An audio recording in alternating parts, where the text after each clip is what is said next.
10th class fail అయితే చాలా మంది పిల్లలు సూసైడ్ చేసుకుంటే పేపర్లలో చూస్తే కళ్ళకి నీళ్లు వస్తున్నాయి. అరే 10th క్లాస్ ఫెయిల్ అయితే జీవితం ఏం అయిపోలేదు.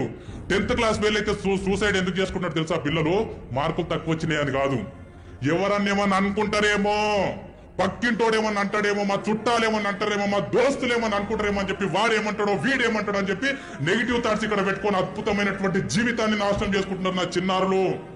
పేపర్లలో చూసినప్పుడు గుండె తరుక్కుపోతుంది.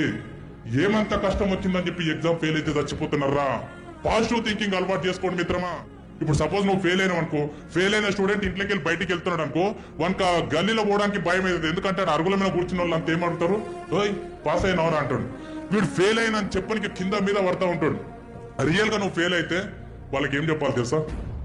అవునా, కొద్దిగా ఫెయిల్ అయినా, కొద్దిగా చదవలే, కొద్దిగా టైం వేస్ట్ చేసినా ఇప్పుడు టైం వాడుకుంటా మళ్ళీ పాస్ అవుతానా అని చెప్పాలి. పాస్ అవుతానా అని చెప్పాలి.